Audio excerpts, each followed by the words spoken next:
Hello friends, स्वागत है आप सभी का आपके अपने YouTube channel study non stop पर। तो कैसे हैं आप सभी? उम्मीद करता हूं आप सभी अच्छे होंगे। तो दोस्तों, आज मैंने ले लिया है हिंदी का प्रैक्टिस सेट, जिसमें 50 क्वेश्चन मैं आपको हिंदी के कराऊंगा। वैसे आपकी इंग्लिश की ही क्लास चलेगी, लेकिन आज मैं हिंदी का आपको करा रहा हूँ।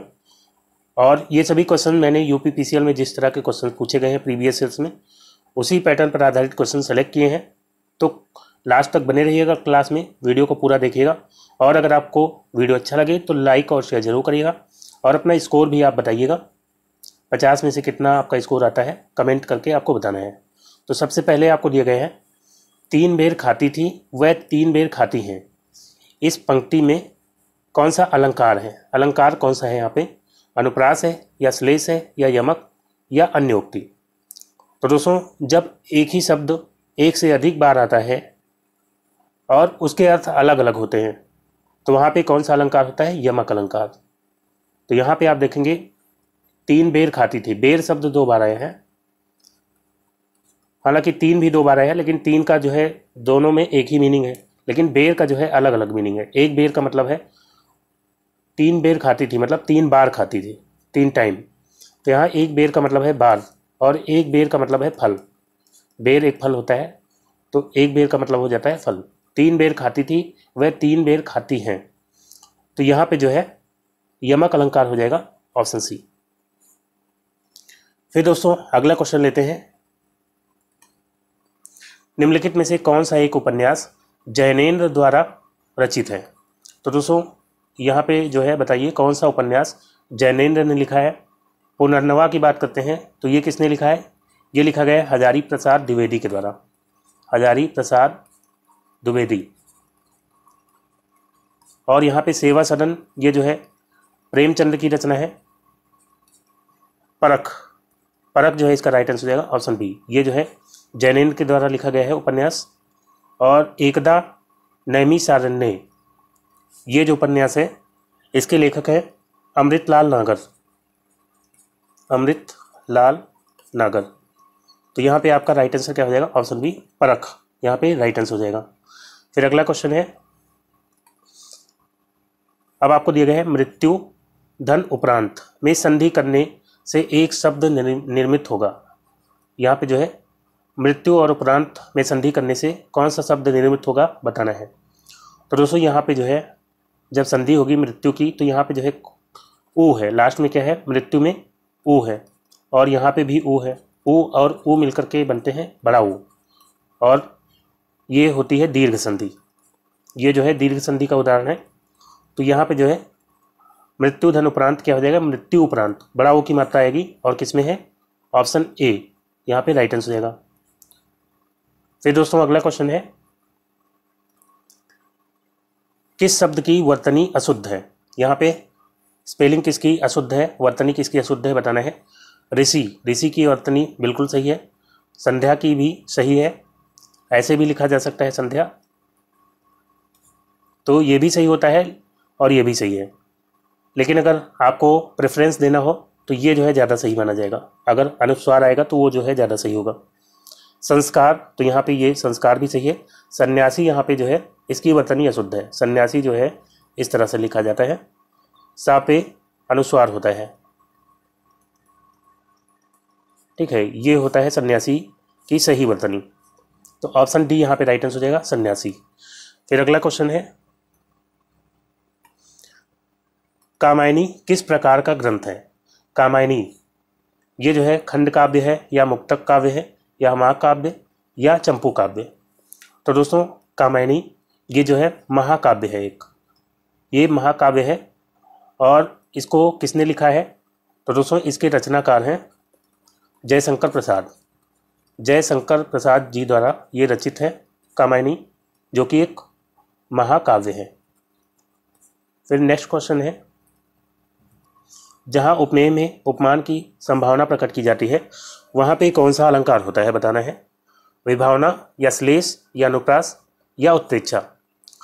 तो दोस्तों, यहाँ पे जो है इसका राइट आंसर हो जाएगा उत्प्रेक्षा।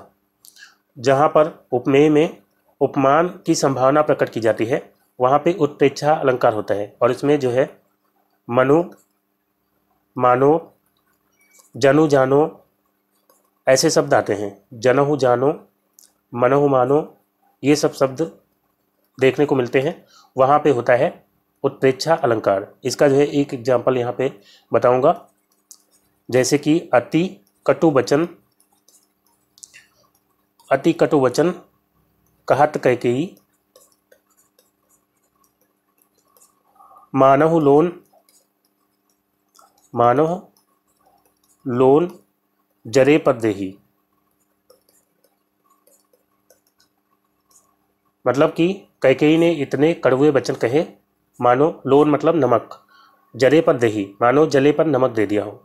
ठीक है, तो यहाँ पे जो है मानहु आ गया, तो ये जो है उत्प्रेक्षा अलंकार हो जाएगा। फिर नेक्स्ट क्वेश्चन है,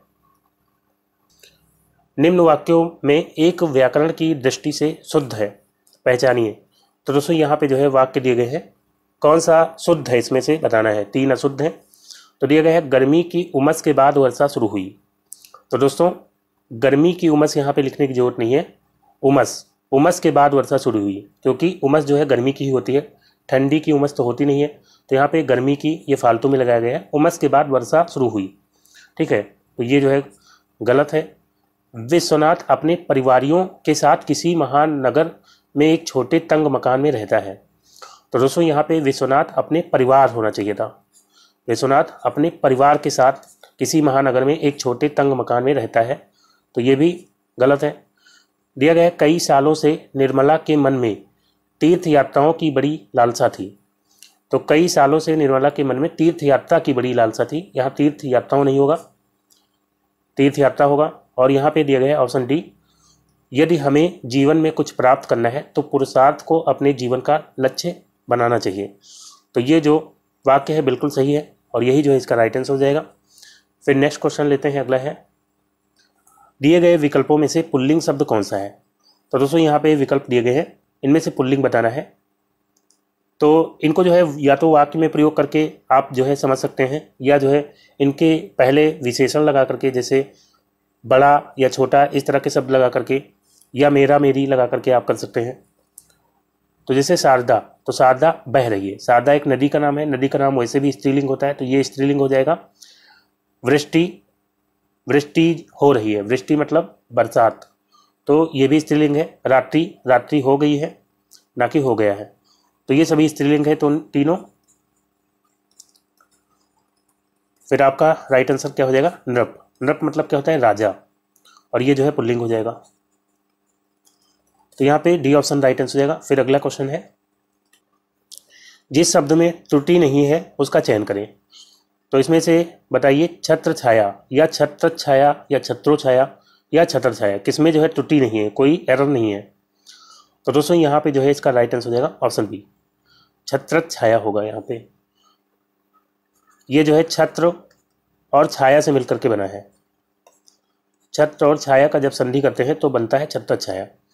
तो याद रखिएगा, कोई भी स्वर हो उसके बाद अगर छा आता है तो छा का बन जाता है आधा चा और छा। ठीक है, तो यहाँ पे आप देखेंगे ये त्रा है, तो इसमें जो है छोटा आ छिपा हुआ है, और इसके बाद यहाँ पे छा आ गया, तो आ और छा मिलकर के क्या बन जाएगा, आधा छा। तो इसीलिए क्या हो जाएगा, छत्र छाया। फिर दोस्तों अगला क्वेश्चन है, इनमें से कौन सा विकल्प शब्दालंकार का भेद नहीं है। तो दोस्तों श्लेष की बात करते हैं, श्लेष और अनुप्रास और यमक, ये तीनों शब्दालंकार के भेद हैं। शब्दालंकार में जहाँ पर शब्दों के द्वारा काव्य की शोभा बढ़ाई जाती है वहाँ पे शब्दालंकार होता है। तो श्लेष में जो है क्या होता है, एक ही शब्द में कई मीनिंग छुपे हुए होते हैं, एक ही शब्द के कई अर्थ छिपे हुए होते हैं, वहाँ पे श्लेष अलंकार होता है। अनुप्रास में क्या होता है, किसी कविता में एक ही अक्षर या एक ही वर्ण बार बार रिपीट होता है, वहाँ पे अनुप्रास होता है। और यमक में एक शब्द एक से अधिक बार आता है और हर बार उसके अर्थ अलग होते हैं, वहाँ पे यमक होता है।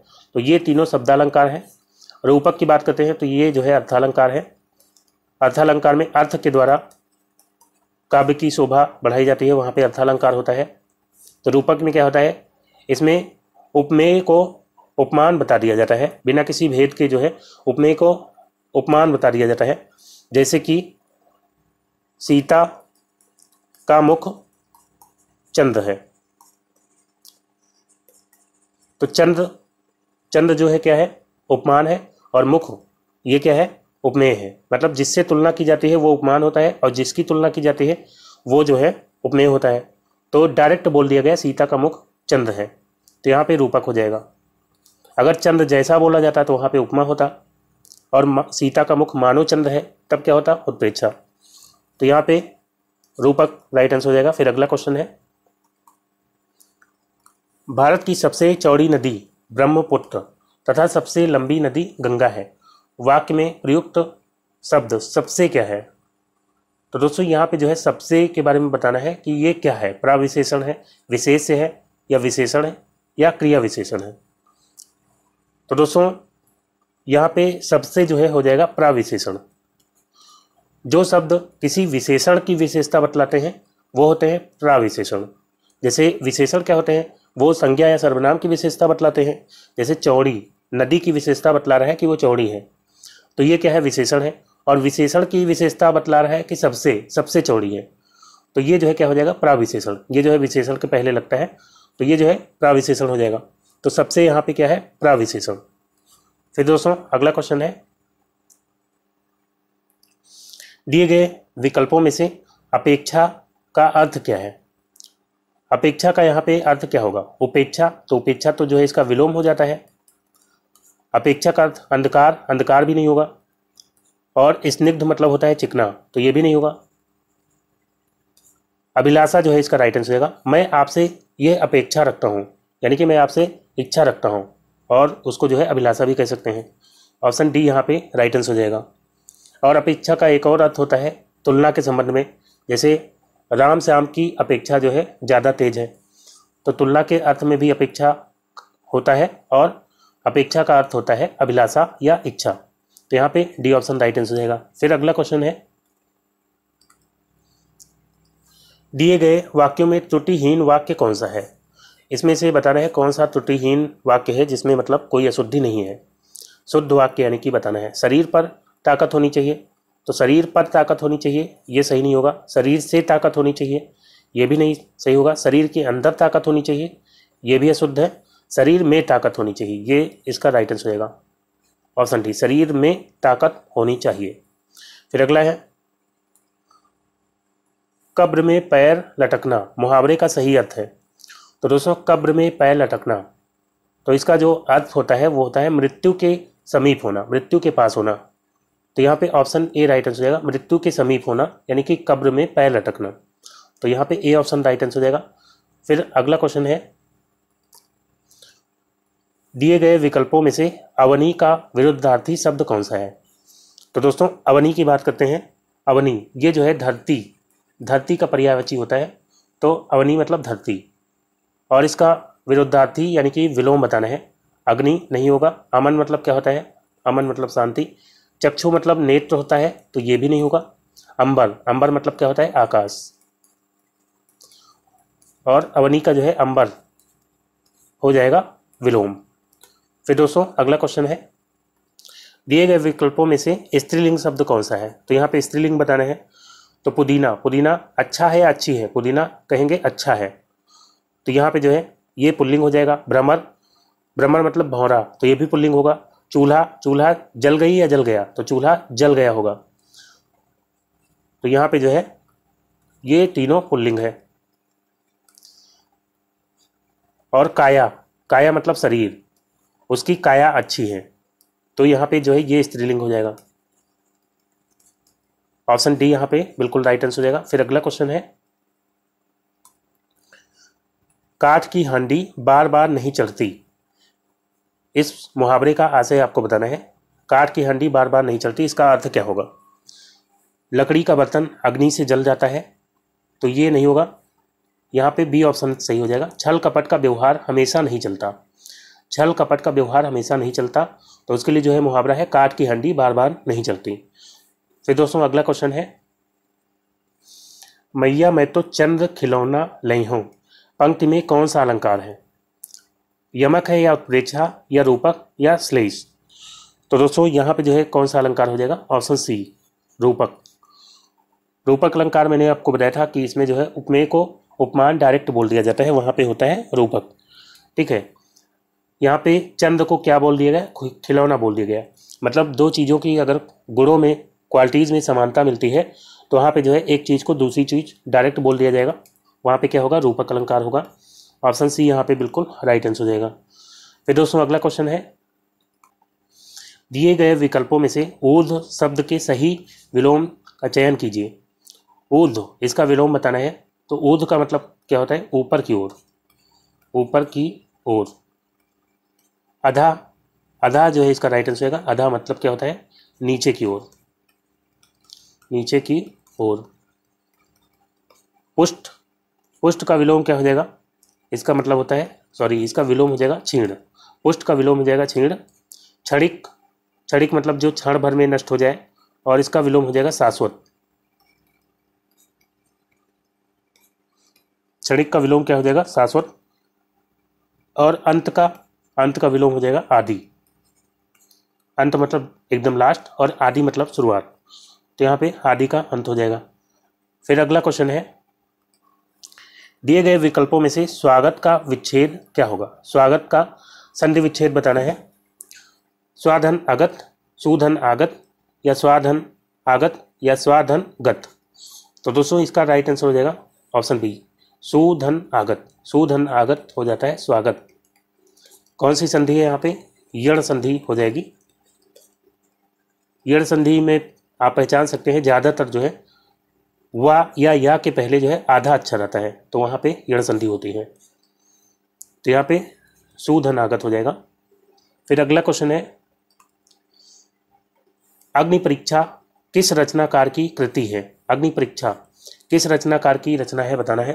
कौटिल्य, या चतुर्सेन, या आचार्य तुलसी, या प्रेमचंद। तो दोस्तों अग्नि परीक्षा ये रचना है आचार्य तुलसी की। ऑप्शन सी यहाँ पे राइट आंसर है, आचार्य तुलसी। फिर नेक्स्ट क्वेश्चन है, भारत की खोज किसकी कृति है। तो भारत की खोज, हालांकि ये जो है इसका नाम है discovery of India. Discovery of India, जिसको हिंदी में कहेंगे भारत की खोज। और ये रचना किसकी है, तो ये रचना है जवाहरलाल नेहरू की। ऑप्शन सी यहाँ पे राइट आंसर है, जवाहरलाल नेहरू। फिर नेक्स्ट क्वेश्चन है, दिया गया है अवगाहन शब्द का समानार्थी शब्द नीचे दिए गए विकल्पों में से है। तो दोस्तों अवगाहन, अवगाहन का यहाँ पे समानार्थी बताना है, यानी कि पर्यायवाची बताना है। तो अवगाहन जो है ये खोजबीन से संबंधित होता है, खोज करने से संबंधित। तो यहाँ पे जो है इसका राइट आंसर क्या हो जाएगा, स्वागत करना नहीं होगा, जाना, आसन, छानबीन। यहाँ पे इसका राइट आंसर है ऑप्शन डी, अवगाहन मतलब छानबीन। फिर दोस्तों नेक्स्ट क्वेश्चन है, चंद रुपए बचाने के चक्कर में कई लोगों को शर्मसार होना पड़ा। इस वाक्य में प्रयुक्त विशेषण का भेद बताइए। तो दोस्तों यहाँ पे जो है बताइए विशेषण का भेद क्या होगा, चंद रुपए बचाने के चक्कर में कई लोगों को शर्मसार होना पड़ा। तो दोस्तों अगर हम बात करते हैं विशेषण की, तो विशेषण के चार भेद होते हैं। एक होता है गुणवाचक विशेषण, दूसरा होता है संख्यावाचक, संख्यावाचक, और परिमाणवाचक, परिमाणवाचक, और सार्वनामिक विशेषण। तो ये चार भेद होते हैं। संख्यावाचक के भी दो भेद हो जाते हैं, एक निश्चित संख्यावाचक, निश्चित संख्यावाचक, और जो है एक अनिश्चित संख्यावाचक।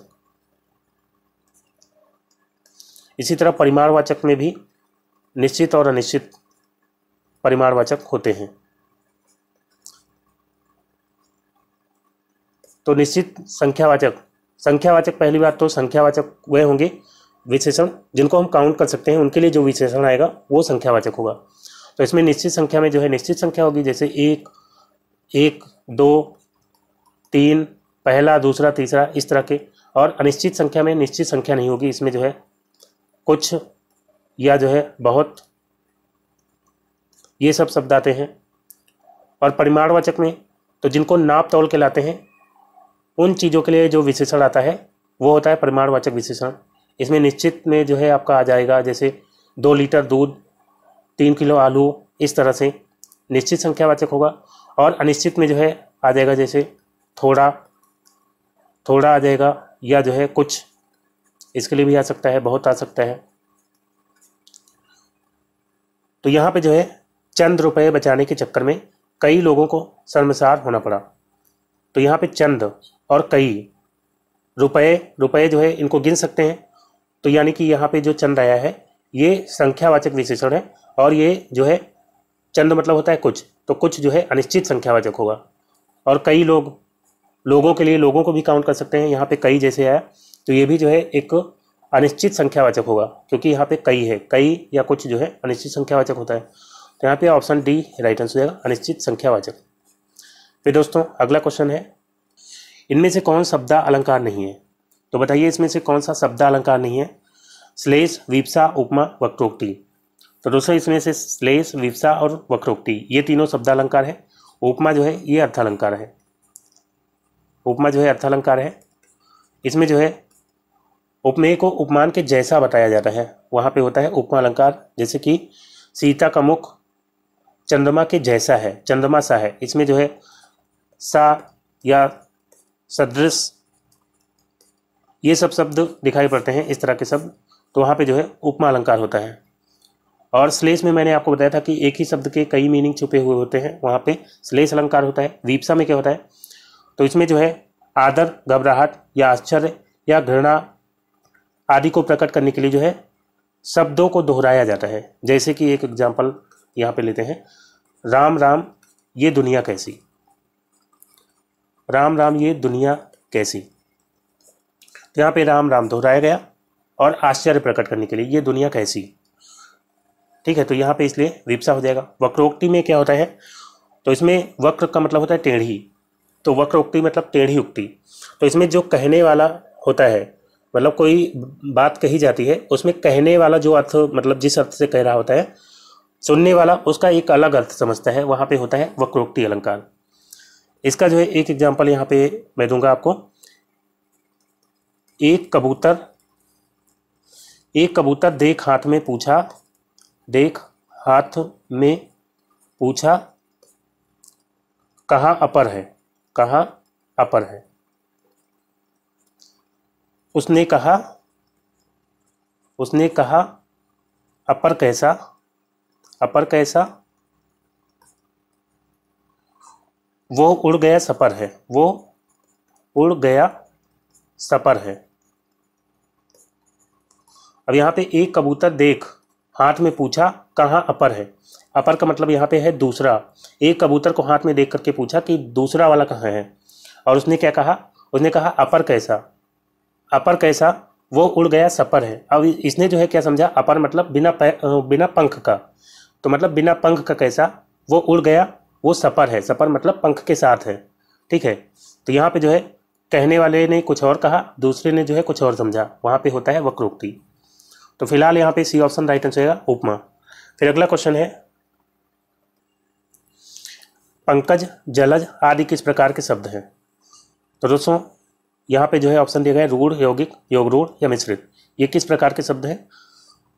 तो अगर शब्दों की बात करते हैं, शब्द जो है रचना के आधार पर शब्द के तीन भेद होते हैं, रचना के आधार पर शब्द के तीन भेद होते हैं। एक तो होता है आपका रूढ़ शब्द, इसमें जो है मूल शब्द होते हैं जो कि किसी से मिल करके नहीं बने होते हैं, जैसे कि हाथ या पैर या जल, तो ये जो है मूल शब्द हैं, किसी से मिल करके नहीं बने हुए हैं। और इसके बाद जो है दूसरा होता है यौगिक, यौगिक शब्द, ये जो है शब्दों से मिल करके बने होते हैं, जैसे कि विद्यालय, विद्यालय या प्रतिदिन, तो विद्या और आलय मिलाकर के बन गया विद्यालय, प्रति और दिन मिलाकर के बन गया प्रतिदिन, तो ये यौगिक शब्द हो जाते हैं। और इसके अलावा जो है तीसरा हो जाता है योग रूढ़, योग रूढ़ भी शब्दों को जोड़ करके मिलते हैं, लेकिन यहाँ पे जो शब्द मिलाए जाते हैं उनसे कुछ अलग ही अर्थ निकल जाता है, वहाँ पे होता है योग रूढ़। जैसे बहुब्रीहि समास में होता है, तो वहाँ पे जो है दो शब्द मान लीजिए उनको जोड़ा गया, तो कुछ अलग ही अर्थ जब देंगे तो वहाँ पे हो जाएगा योग रूढ़। जैसे कि यहाँ पे दिया गया है पंकज, तो पंकज जो है पंख और जा से मिलकर के बना है। पंख का मतलब होता है कीचड़ और जा से जन्म, मतलब कीचड़ में जन्म लेने वाला, और ये कहते किसको है, कमल को, ठीक है। तो दो शब्दों को मिलाया गया, लेकिन अर्थ जो निकल रहा है वो कुछ अलग ही निकल रहा है। इसी तरह से जलज मतलब जल में पैदा होने वाला, जल में जन्म लेने वाला, तो भी कमल के लिए होता है। तो ये सब जो है किस प्रकार के शब्द हैं, ये योग रूढ़ शब्द हैं। ऑप्शन सी यहाँ पे राइट आंसर हो जाएगा। फिर अगला क्वेश्चन है, देवनागरी लिपि का सर्वप्रथम प्रयोग कहाँ हुआ था? तो दोस्तों यहाँ पे बताइए देवनागरी लिपि का सर्वप्रथम प्रयोग कहाँ हुआ था? देवनागरी जो कि हिंदी भाषा की लिपि है, इसके अलावा नेपाली भाषा की भी लिपि होती है देवनागरी, और मराठी भाषा की भी लिपि होती है देवनागरी। तो इसका सबसे पहले प्रयोग कहाँ पे हुआ था? तो दोस्तों इसका जो है सबसे पहले प्रयोग होता 8वीं सदी के राजा थे, 8वीं सदी के गुजराती राजा थे, गुजराती राजा जयभट्ट।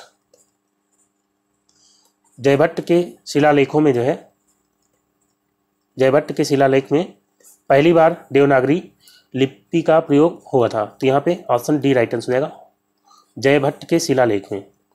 फिर दोस्तों अगला क्वेश्चन है, सभी महाप्राण वर्णों वाला वर्ग कौन सा है? तो दोस्तों महाप्राण वर्ण कौन कौन से होते हैं? तो सभी जो का चा टा ता पा वर्ग है, इन वर्गों के दूसरे और चौथे वर्ण जो होते हैं ये महाप्राण होते हैं। और ऊष्म व्यंजन जो है, ऊष्म व्यंजन कौन कौन से हैं? ऊष्म व्यंजन आपका तीनों सा हो जाते हैं, और इसके अलावा हाँ, तो सभी ऊष्म व्यंजन महाप्राण होते हैं। और इसके अलावा एक उच्छिप्त व्यंजन रहा, तो ये जो है उच्छिप्त व्यंजन है। तो ऊष्म व्यंजन, उच्छिप्त व्यंजन एक है रहा, और सभी वर्गों के दूसरे और चौथे वर्ण महाप्राण वर्ण होते हैं। तो यहाँ पे आप देखेंगे खा ये दूसरा वर्ण होता है, का खा, चा छा ये भी दूसरा है, टा ठा ये भी दूसरा है। तो इसमें जो है तीनों महाप्राण हो जाएंगे। धा ता था दा धा ये चौथा है, चा ये पहला हो गया तो इसलिए ये गलत हो जाएगा। और यहाँ पे माँ दिया गया है, ये पांचवा होता है माँ, तो इसलिए गलत हो जाएगा। या तो या जो है अंतस्थ व्यंजन होता है, या अलावा, तो ये नहीं होता है महाप्राण में, तो बाकी देखने की जरूरत ही नहीं। तो यहाँ पे जो है ऑप्शन ए राइट आंसर होगा, खा छा ठा। फिर दोस्तों अगला क्वेश्चन है, समीप, छोटा तथा गौड़ के अर्थ में कौन सा उपसर्ग आता है? ऑप्शन है और, उत, उव और उप। तो दोस्तों यहाँ पे इसका राइट आंसर क्या हो जाएगा? इसका राइट आंसर हो जाएगा ऑप्शन डी उप। तो समीप के लिए या छोटा के लिए या गौड़ के लिए जो है उप उपसर्ग आता है। और उप उपसर्ग से बनने वाले जो है कुछ शब्द हैं, जैसे कि उपयोग या उपकार, और इसके अलावा जो है उपासना है। तो ये सभी जो है उप उपसर्ग से बने हुए हैं। उप जो है उपसर्ग है, इसमें उपसर्ग जो है पहले लगता है, प्रत्यय बाद में लगता है। तो यहाँ पे जो है ऑप्शन डी राइट आंसर होगा उप। फिर अगला क्वेश्चन है, मुझे बताओ कि तुम्हारा जन्म कब और कहाँ हुआ था? वाक्य का भेद बताइए। तो दोस्तों यहाँ पे जो है वाक्य का कौन सा भेद होगा? सरल वाक्य, आश्रित वाक्य, संयुक्त या मिश्र वाक्य? तो दोस्तों यहाँ पे इसका राइट आंसर हो जाएगा ऑप्शन डी मिश्र वाक्य। ठीक है, वाक्य जो है तीन तरह के होते हैं, सरल वाक्य, संयुक्त वाक्य और मिश्र वाक्य। सरल वाक्य में क्या होता है, इसमें जो है एक ही उद्देश्य और एक ही विधेय होता है, वहाँ पे सरल वाक्य होता है। संयुक्त वाक्य में जो है एक से अधिक सरल वाक्य होते हैं और उनको जोड़ने के लिए समुच्चय बोधक अव्यय का प्रयोग किया जाता है। जैसे कि इसमें अव्यय जुड़े होते हैं, किंतु या और, एवं, या जो है या वरना, ये सब समुच्चय बोधक अव्यय हैं, ये सब जो है आते हैं। और मिश्र वाक्य में क्या होता है, तो इसमें जो है एक प्रधान उपवाक्य होता है और उस पर एक आश्रित दूसरा उपवाक्य होता है, तो वहाँ पे जो है मिश्र वाक्य होता है। जैसे मुझे बताओ, ये जो है आश्रित उपवाक्य है, क्योंकि जब मुझे बताओ आप बोलेंगे तो लगेगा कि इसमें अभी और कुछ बाकी है। तुम्हारा जन्म कब और कहाँ हुआ था, ये जो है प्रधान वाक्य है। ठीक है, तो यहाँ पे जो है मुझे बताओ ये आश्रित है किस पर? तुम्हारा जन्म कब और कहाँ हुआ था इस पर। तो जब एक प्रधान उपवाक्य होगा और दूसरा जो है उस पर आश्रित उपवाक्य होगा तो वहाँ पे होगा मिश्र वाक्य। तो यहाँ पे ऑप्शन डी हो जाएगा मिश्र वाक्य। फिर दोस्तों अगला क्वेश्चन है, अब आपको दिया गया है सर्प, मेढक, सिंह, घोड़ा, बानर, हाथी आदि के लिए एक शब्द है। तो दोस्तों यहाँ पे दिया गया है पशु, शिव, हरि या कपीस। तो इसका राइट आंसर हो जाएगा हरि। तो हरि के ये सब अर्थ हैं। हरि का जो है अनेक अर्थ ही हो जाता है। सर्प, मेढक भी हरि का अर्थ होता है, सिंह भी होता है, घोड़ा भी होता है, वानर भी होता है, हाथी भी होता है। हरि के जो है बहुत सारे अर्थ होते हैं। इसके अलावा भी कई अर्थ होते हैं, जैसे कि इंद्र, विष्णु, विष्णु भी जो है, सॉरी यहाँ पे विष्णु, और इसके अलावा चंद्रमा, और इसके अलावा जो है हंस, हरि का अर्थ हंस भी होता है, आग भी होता है हरि का अर्थ, कामदेव भी होता है हरि का अर्थ, और सूर्य भी होता है हरि का अर्थ। तो हरि के बहुत सारे अर्थ होते हैं, कुछ यहाँ पे लिखे हैं और कुछ यहाँ पे मैंने लिखा है।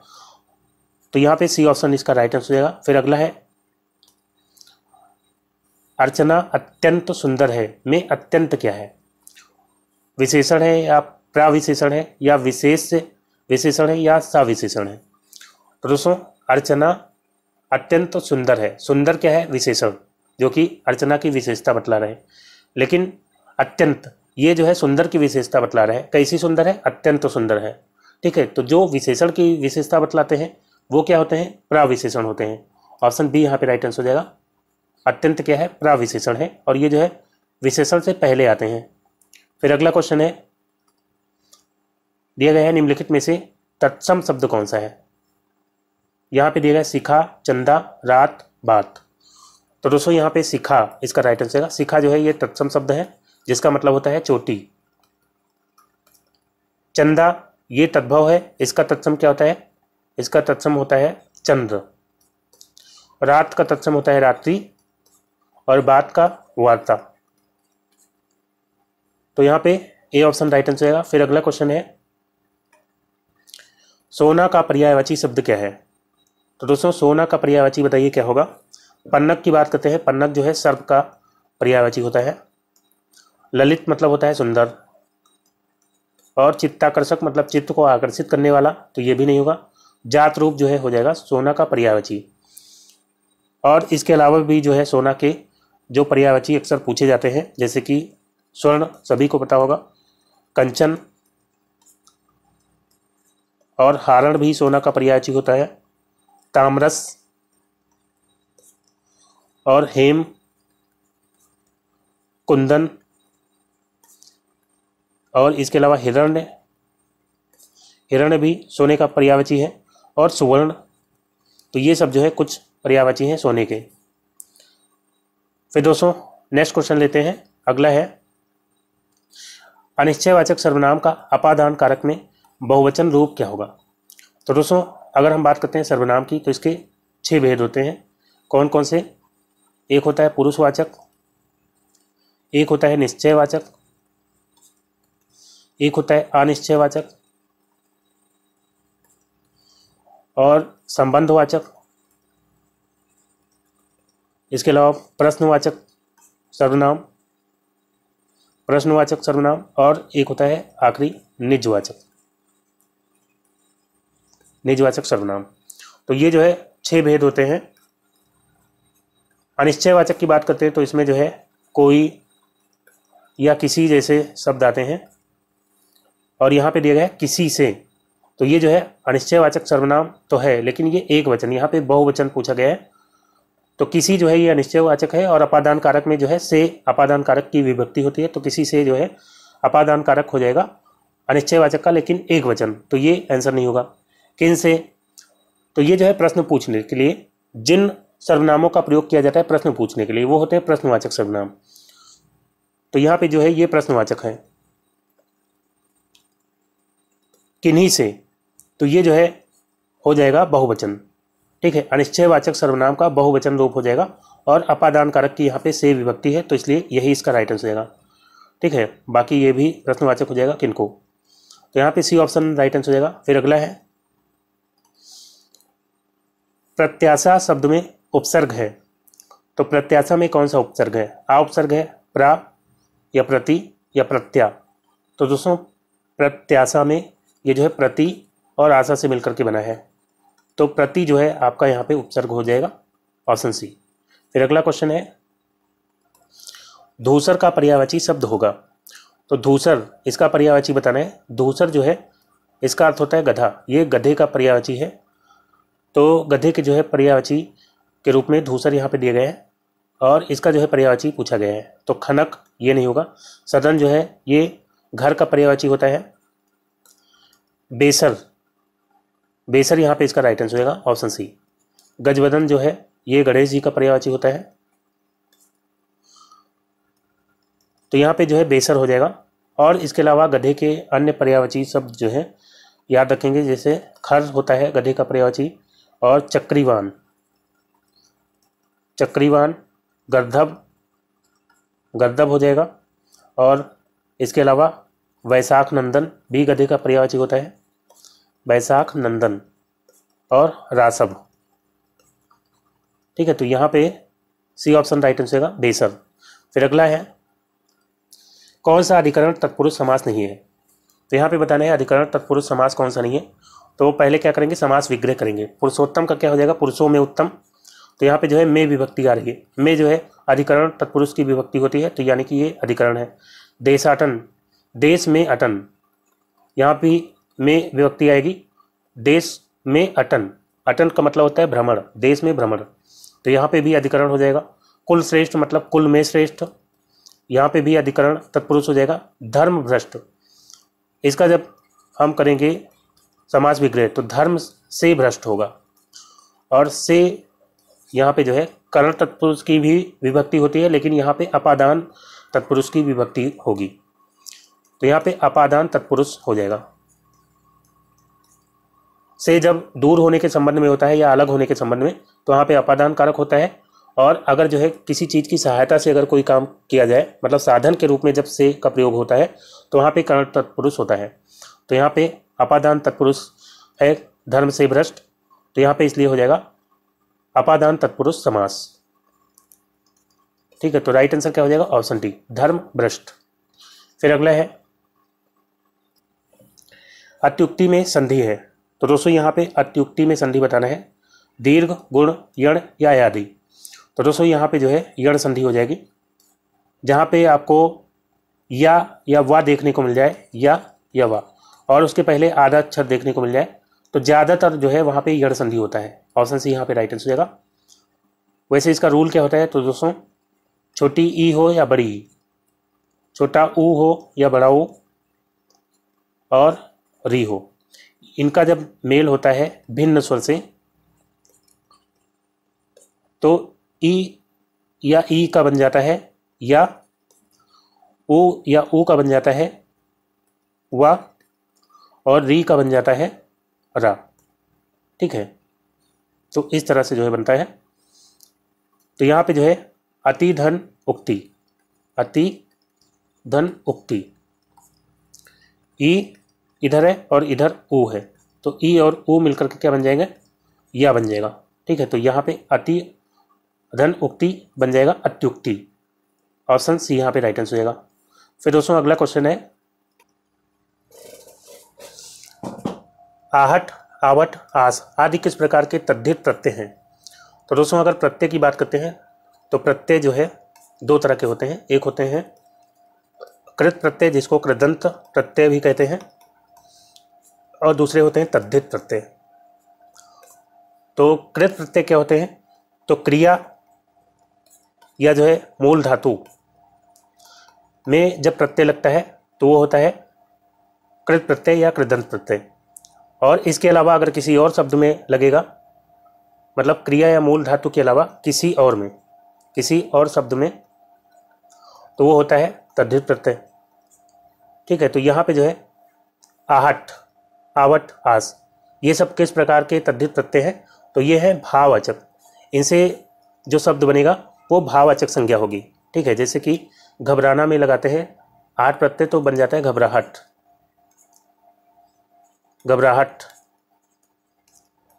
या जो है थकावट होता है तो इसमें आवट प्रत्यय है और ये भाववाचक संज्ञा है, थकावट भी भाववाचक संज्ञा है। आस तो जैसे मिठास, तो यहाँ पे जो है मिठास, इसमें आस प्रत्यय लगा और ये जो है क्या है, एक भाववाचक संज्ञा है, तो यहाँ पे जो है भाववाचक प्रत्यय हो जाएगा। ऑप्शन सी यहाँ पे राइट आंसर हो जाएगा। फिर अगला क्वेश्चन है, दिया गया है पुल्लिंग वाचक शब्द छांटिए। इसमें से पुल्लिंग वाचक शब्द छांटने हैं। कैमरा, कैमरा अच्छा है या अच्छी है, तो कैमरा होगा अच्छा है या मेरा कैमरा। पायल, पायल जो है अच्छी है या मेरी पायल आप कहेंगे, मेरा पायल नहीं होता है, तो ये जो है स्त्रीलिंग है, ये स्त्रीलिंग है। प्लेट, प्लेट टूट गई, ये भी स्त्रीलिंग है। तलवार, तलवार छोटी तलवार, बड़ी तलवार ये कहेंगे, ना कि छोटा तलवार, बड़ा तलवार। तो ये भी जो है, ये तीनों क्या है, स्त्रीलिंग है। और कैमरा जो है पुल्लिंग हो जाएगा। ऑप्शन ए यहाँ पे राइट आंसर होगा। फिर अगला है दिया गया हथियाना या चिकनाना किस प्रकार की क्रिया है। तो दोस्तों हथियाना और चिकनाना जो दिया गया है ये है नाम धातु क्रिया। ऑप्शन ए यहाँ पे राइट आंसर हो जाएगा। नाम धातु क्रिया क्या होती है, तो जब सर्वनाम या संज्ञा या विशेषण इनसे जब क्रिया बनती है तो उसको कहते हैं नाम धातु क्रिया। ठीक है, इनसे अगर क्रिया बनेगी तो वो नाम धातु क्रिया होगी। जैसे कि सर्वनाम से अगर बना के देखते हैं, अपना से बन जाता है अपनाना, और यहाँ पे हथियाना ये बनता है हाथ से। हाथ क्या है, संज्ञा, और हाथ से बन गया हथियाना। और चिकना क्या है, विशेषण, और उससे बन गया चिकनाना। तो ये जो है नाम धातु क्रिया हो जाएगी। फिर दोस्तों अगला क्वेश्चन है, जो शब्द वाक्यांशों, वाक्य तथा शब्दों को जोड़ते हैं उन्हें क्या कहते हैं। तो दोस्तों वाक्यांशों को या वाक्य को या शब्द को जो शब्द जोड़ते हैं उनको कहते हैं समुच्चय बोधक। ऑप्शन डी यहाँ पे राइट आंसर हो जाएगा। समुच्चय बोधक अव्यय कहलाते हैं, जैसे कि और, या, एवं, तथा, वरना और बहुत सारे हैं। तो ये सब क्या है, समुच्चय बोधक अव्यय हैं। तो ये ऑप्शन डी राइट आंसर हो जाएगा। फिर अगला क्वेश्चन है, उद्देश्य में कर्ता के साथ और क्या रहता है। तो दोस्तों जो वाक्य होते हैं, वाक्य के दो भाग होते हैं, एक होता है उद्देश्य, और दूसरा होता है विधेय। तो उद्देश्य क्या होता है, जिसके बारे में बात की जाती है वो होता है उद्देश्य, और उद्देश्य के विषय में जो बात कही जाती है वो होता है विधेय। या हम कह सकते हैं उद्देश्य के अलावा जो कुछ भी है वो है विधेय। जैसे कि एक यहाँ पे मैं वाक्य लेता हूँ, राम खेलता है। तो यहाँ पे जो है किसके बारे में बात की जा रही है, राम के बारे में। तो राम क्या है, उद्देश्य है, और खेलता है ये क्या है, ये विधेय है। ठीक है, तो यहाँ पे पूछा गया उद्देश्य में कर्ता के साथ और क्या रहता है। तो इसको जो है एक और सेंटेंस में यहाँ पे लेता हूँ, उससे जो है मैं आपको बताऊँगा। जैसे परिश्रम करने वाला व्यक्ति, परिश्रम करने वाला व्यक्ति सफल होता है। तो यहाँ पे जो है उद्देश्य क्या है, परिश्रम करने वाला व्यक्ति। ठीक है, व्यक्ति क्या है, व्यक्ति करता है, और ये जो है परिश्रम करने वाला ये है कर्ता विस्तार।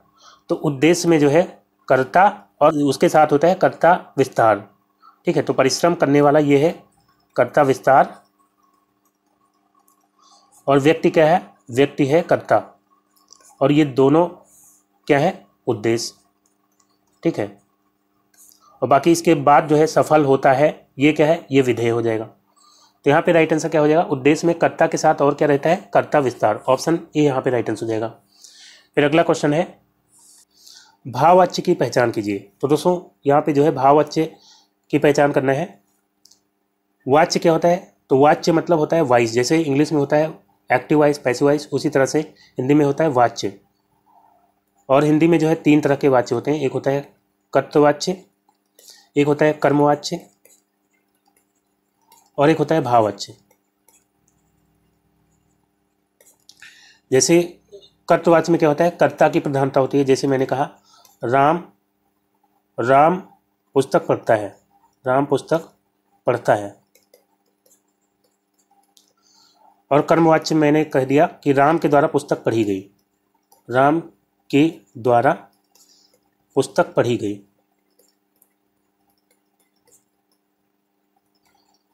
और भाववाच्य का एक सेंटेंस मैंने लिया, राम से चला नहीं जाता, नहीं जाता। तो कर्तवाच्य में क्या होता है, कर्ता की प्रधानता होती है। राम पुस्तक पढ़ता है, यहाँ पे जो क्रिया है पढ़ता है, इसमें चेंज जो है कर्ता के अनुसार होगा। अब यहाँ पे राम है तो पढ़ता है आया, अगर यहाँ पे मैं सीता कर दूँ, सीता पुस्तक पढ़ती है होगा।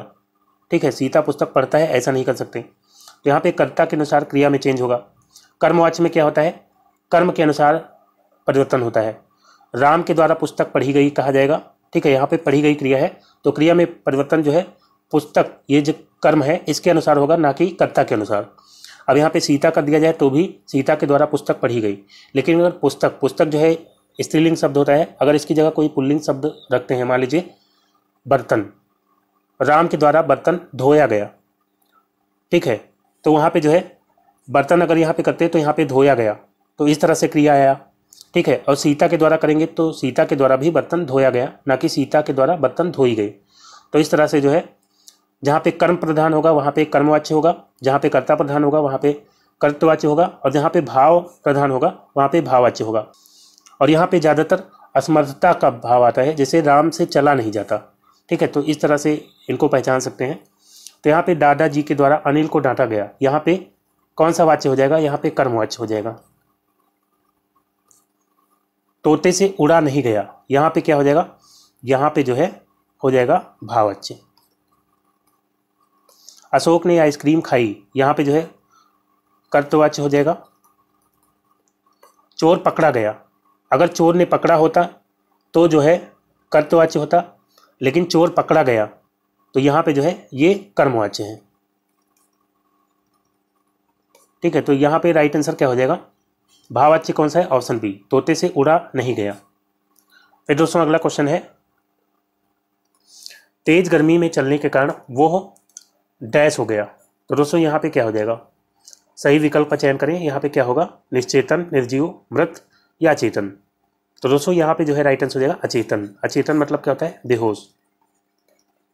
तेज गर्मी में चलने के कारण वो अचेतन हो गया, ठीक है। बाकी यहाँ पे निर्जीव या मृत नहीं ले सकते हैं, और ना ही जो है निश्चेतन। फिर दोस्तों अगला क्वेश्चन है, अब दिया गया है संख्या गमन का सही संधि विच्छेद क्या होगा। तो दोस्तों यहाँ पे इसका सही संधि विच्छेद क्या हो जाएगा, संख्या गमन। यहाँ पे या के पहले आधा अक्षर आया है, यानी कि यहाँ पे यड़ संधि हो जाएगी, और इसका सही संधि विच्छेद होता है सखी धन आगमन। सखी धन आगमन कौन सा ऑप्शन हो जाएगा, ऑप्शन ए, ठीक है। छोटी या बड़ी हो या छोटा हो बड़ा हो, तो उसका अगर मेल होता है भिन्न स्वर से तो क्या हो जाता है, ई या ई का बन जाता है या, तो यहाँ पे या बन गया यहाँ पे। तो संख्या गमन का क्या हो जाएगा, सखी धन आगमन। फिर अगला क्वेश्चन है, जब किसी सामान्य बात का विशेष बात से तथा विशेष बात का सामान्य बात से समर्थन किया जाए वहाँ कौन सा अलंकार होता है। तो दोस्तों यहाँ पे ऑप्शन दिया गया है विरोधाभास, संदेह, अर्थांतर न्यास, विशेषोक्ति। तो यहाँ पे राइट आंसर क्या हो जाएगा, तो दोस्तों यहाँ पे राइट आंसर होगा ऑप्शन सी, अर्थांतर न्यास अलंकार। इसमें जो है सामान्य बात कोई है उसका समर्थन विशेष बात से किया जाता है, या इसका उल्टा कर दिया जाता है, विशेष बात का समर्थन सामान्य बात से किया जाता है, वहाँ पे होता है अर्थांतर न्यास। इसका एक एग्जाम्पल यहाँ पे मैं आपको दूंगा, बड़े नहोजे गुणनबिन, गुणनबिन विरद बड़ाई पाल, विरद बड़ाई पाल। और इसकी जो है अगली लाइन है, कहत कहत धतूरे सो कनक, गहनो गढ़ो न जाए, गहनो गढ़ो न जाए। यहाँ पे आई थिंक पाए होगा, बिरद बड़ाई पाए। बड़े न हुजे गुणनबिन, यानी कि बिना गुण के कोई बड़ा नहीं हो जाता है, बिरद बड़ाई पाए, चाहे उसको जितनी भी बड़ाई मिल जाए। और फिर जो है इसका समर्थन करने के लिए दूसरी लाइन दी गई है, कहत धतूरे सो कनक। धतूरे को जो है कनक कहा जाता है, गहनो गढ़ो न जाए, लेकिन उससे गहना जो है नहीं गढ़ा जा सकता, ठीक है। तो यहाँ पे जो है एक बात के लिए दूसरी बात समर्थन में की गई, तो इसलिए अर्थांतर न्यास अलंकार हो जाएगा। फिर दोस्तों अगला क्वेश्चन लेते हैं। अगला है, पसीने से युक्त वाक्यांश के लिए एक शब्द है। तो पसीना को जो है कहा जाता है स्वेद। स्वेद मतलब क्या होता है, पसीना। तो यहाँ पे जो है इसके लिए एक शब्द क्या हो जाएगा, पसीने से युक्त के लिए पास युक्त नहीं होगा, स्वेदित नहीं होगा, स्वेदित हो जाएगा। ऑप्शन सी यहाँ पे राइट आंसर होगा, स्वेदित। फिर दोस्तों अगला और ये जो है आखिरी क्वेश्चन है, किस भाव की परिपक्व अवस्था को रस कहा जाता है। तो दोस्तों किस भाव की परिपक्व अवस्था को रस कहा जाता है, तो इसका राइट आंसर हो जाएगा ऑप्शन डी, अस्थाई भाव। अस्थाई भाव की परिपक्व अवस्था को रस कहा जाता है। अस्थाई भावों की संख्या कितनी होती है, तो अस्थाई भावों की संख्या जो है होती है 9। ये आप याद रखेंगे। तो दोस्तों आज का वीडियो यहीं पे समाप्त करता हूँ। उम्मीद करता हूँ वीडियो आपको अच्छा लगा होगा। अगर वीडियो आपको अच्छा लगा हो तो लाइक और शेयर करना ना भूलिएगा, और जो दोस्त नए हैं चैनल पर, चैनल को सब्सक्राइब करके नोटिफिकेशन बेल को ऑन कर लेंगे, ताकि अगला वीडियो अपलोड होते ही उसका नोटिफिकेशन आपको सबसे पहले मिल जाए। तो मिलते हैं अगले वीडियो में, तब तक के लिए good bye and take care.